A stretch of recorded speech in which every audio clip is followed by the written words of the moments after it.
మెరిసే తెల్లని చర్మం కోసం Japanese glutathione fruits flowers extract తో చేసిన ప్రిస్మాస్ గ్లూటా రోసా సోప్. నమస్తే రమగారు. నమస్తే జయ. రమగారు, మనకి గురు పౌర్ణమి ఉంది. గురు పౌర్ణమి యొక్క విశిష్టత, అసలు గురు పౌర్ణమి ఎందుకు వచ్చింది ఒకసారి మాట్లాడుకుందామండి. ఆషాఢ శుద్ధ పౌర్ణమి. ప్రతి పౌర్ణమికి ఏదో ఒక పేరు ఉంటుంది మనకి. మనం ప్రఖ్యాతంగా చేసుకునే 2 పౌర్ణములేమో రాఖీ పౌర్ణమి పండగ చేసుకుంటాం. అవునవును. కార్తీక పౌర్ణమికి విపరీతంగా దీపాలు హడావిడిగా చేసుకుంటాం. అన్ని పౌర్ణములు పర్వదినాలే జయ. అన్ని పౌర్ణములు ఇంపార్టెంటే. ప్రతిదానికి ఏదో ఒక పేరు ఖచ్చితంగా ఉంటుంది. మన ఈ ఆషాఢంలో వచ్చే పౌర్ణమికి ఇది ఎందుకంత ప్రత్యేకమైందంటే, గురు పౌర్ణమి అని చెప్తున్నారు, దీన్ని వ్యాస పౌర్ణమి అంటారు. వ్యాస భగవానుడు జన్మించిన రోజు. భగవంతుని అంశావతారంగా జన్మించాడు ఆయన. ఈ విభాగం చేశాడు వేదాన్ని.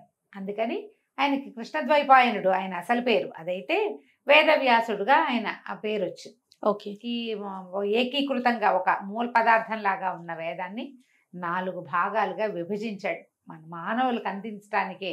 దేవతలు ఒకే భాగంగా ఉన్నా వాళ్ళు చదివేసుకుంటారు. మన కోసం మానవుల కోసమే చేశాడు. ఆ తర్వాత కాలంలో ఆయన ఏం చేశాడు? మహాభారతాన్ని రచించాడు. అష్టాదశ పురాణాలు రచించారు. ఇవాళ మనం చెప్పుకునే కథలు, కాకరకాయలు, ధర్మాలు, సూత్రాలు, జీవిత పాఠాలు సమస్తము మహాభారతం నుంచే వచ్చినాయి. మన భక్తికి మార్గమైన భాగవతము వ్యాసుల వారే మనకు అందించారు. అష్టాదశ పురాణాలు 18 రకాల పురాణాలు, అవి కాకుండా ఇంకా ఎన్నో ఉన్నాయట. వాటిలో నుంచి ఉప పురాణాలు ఎన్నో. అవన్నీ కూడా వ్యాస భగవానుడే మానవులకి అందించాడు. వ్యాసుడు మానవులకి గురువు. మనిషి అన్న ప్రతివాడికి గురువు అవసరమే. అంతేగా. ఒక్కొక్కసారి ప్రకృతి వాడికి గురువు అవుతుంది. ఒక్కొక్కసారి వాడికే ప్రచోదనం వచ్చి చేసుకుంటాడు ఏదో ఒకటి. కానీ ఏదో ఒక దశలో ఒక బోధ ప్రతివాడికి అవసరం అవుతుందా? అవును.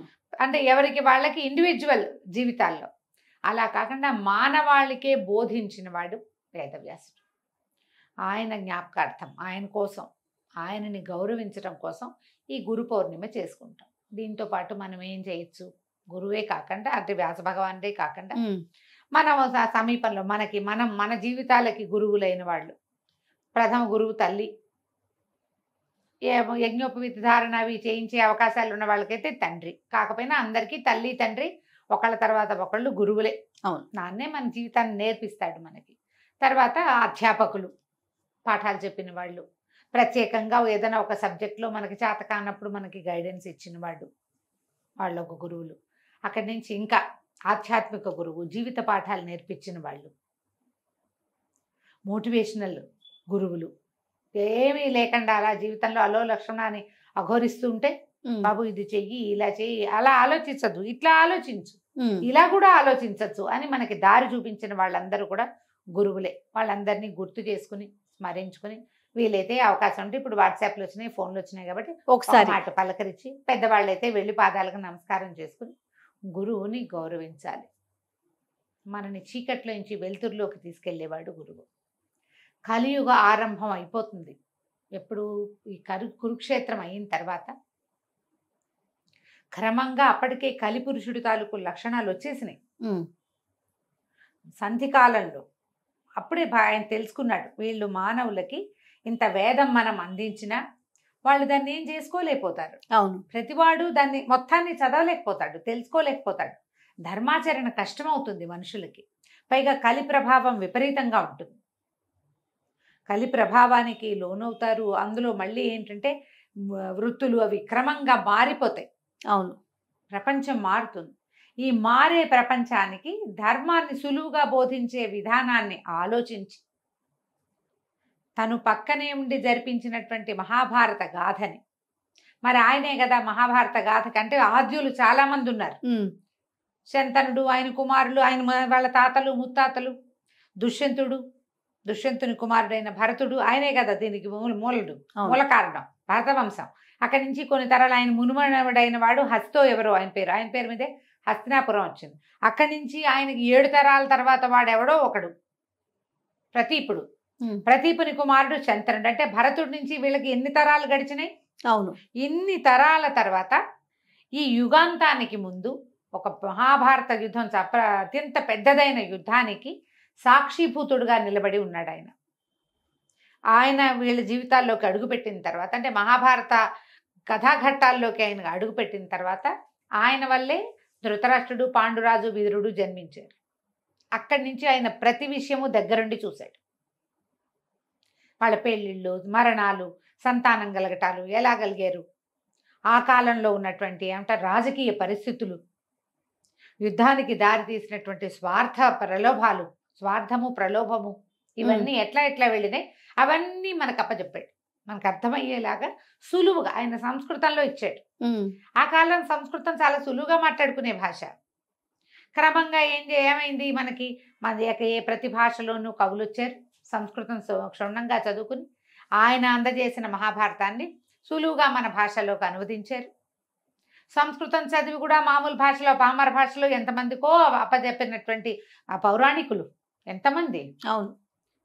అట్లా మనకి అందించటానికి మూల కారణమైన వాడు వ్యాసుడు. నువ్వు ఏమీ కొత్త గురువుని తీసుకోక్కర్లా. ఇంకొక గురువు ఎవరైనా నాకు కావాలి అని నువ్వు వెంటబడి ఆలోచన చేయక్కర్లా. వెతకాల్సిన పని లేదు. మహాభారతం చదువు. నీ జీవితం ఎలా ముందుకు తీసుకెళ్లాలో నీకు అది నేర్పించేస్తుంది. మహాభారత అంతర్గతంగానే భగవద్గీత చెప్పబడింది. భారతీయులకి ప్రధానమైన ఏమనాలి పవిత్ర గ్రంథం. రామాయణం ఎంత ముఖ్యమో భగవద్గీత అంత ముఖ్యం. భగవద్గీతని అసలు వారే మనకు అందించారు. మనం నిత్యపారాయణగా చెప్పుకునే విష్ణు సహస్రనామం కూడా వ్యాసుల వారు అందించిందే. అవసరం కదా మరి. కాబట్టి ఈ రోజున మనం కోశ పూజ చేసుకోవచ్చు. ఎలాగా మహాభారతం కానీ, భగవద్గీత కానీ, భాగవతం కానీ, ఏదైనా ఒక పుస్తకం ఉంటే మన దగ్గర ఆ పుస్తకాన్ని పూజించి వ్యాసుల వారినే సాక్షాత్తు పూజించినట్టు కాస్త గంధం బొట్టు పెట్టి 2 పువ్వులు పెట్టి ఒక నమస్కారం చేసుకుని ధూపదీప నైవేద్యాలు, అరటిపళ్ళు, పాలు ఏదైనా నివేదన చేసి నమస్కారం చేసుకుంటే వ్యాసుల వారిని గౌరవించినట్టు. మన జీవితాల్లో వచ్చే చాలా మలుపులకి కారణమైన చాలా కథలకి ఆద్యుడు ఆయన. కాబట్టి మీకు అవకాశం ఉంటే ఎవరైనా గురువునో ఎవరో ఒకళ్ళని మీకు ఎవరి అవకాశం ఉంటే వాళ్ళకి ఆధ్యాత్మిక గురువులు ఉంటారు కదా, మంత్ర గురువు. ఆధ్యాత్మిక జీవితం కాకుండా ఇప్పుడు ఇదివరకు మంత్రం అంటే ఖచ్చితంగా వీళ్ళకే ఇవ్వాలి అని ఒక నియమం ఉండేది కొన్నేళ్ల క్రితం, కొన్ని దశాబ్దాల క్రితం అనుకుందాం. ఇప్పుడు అలా లేదు. ఇప్పుడు అట్లా లేదు. ఎవరైనా సరే గురుగారు ఇస్తే మంత్రం పుచ్చుకొని చేసుకోవచ్చు. అలా మంత్రాన్ని ఇచ్చి మీ జీవితాల్లో మార్పుకి కారణమైన మంత్ర గురువు, విద్యా గురువు, ఆధ్యాత్మిక గురువు ఎవరో ఒకళ్ళని జ్ఞాపకం చేసుకోండి, పూజించండి, పలకరించండి. అంతే చేసుకోవాలి. ఇప్పుడు ఈ రోజున చేయవలసిన విధి అయితే అది. నేనైతే చదువుకున్న ప్రతి వాళ్ళు ఒక మాట భగవద్గీత చదువుకోండి, 4 వాక్యాలైనా భారత గురించి తెలుసుకోండి అనే చెప్తాను. అడుగుతారు చాలా మంది గురు పూజ మహోత్సవం కదా, ఇప్పుడు ఏమంటారు గురు పౌర్ణమి కదా, ఏం చేయాలి అంటే ఇలా మనం గురు పూజని ముందుకు తీసుకెళ్ళచ్చు. తప్పకుండా. ఈ పౌర్ణమి ఏంటంటే పగలు ఉపవాసం ఉండి రాత్రి భోజనం చేసే విధానం ఉంటుంది. ఒకవేళ మీరు పౌర్ణమిని చేయదలుచుకుంటే మామూలుగా కూడా ప్రతి పౌర్ణమికి మనం అలా చేయొచ్చు. పగలు ఉపవసించి సాయంకాలం చంద్రదర్శనం కాగానే భోజనం చేయొచ్చు. ఈ విధానంలో మనం ఎవరిని పూజిస్తామంటే మీ ఏ దైవాన్ని పూజిస్తారో ఇలవేల్పు ఎవరో వారిని పూజించుకోవచ్చు, లలితాదేవిని పూజించుకోవచ్చు.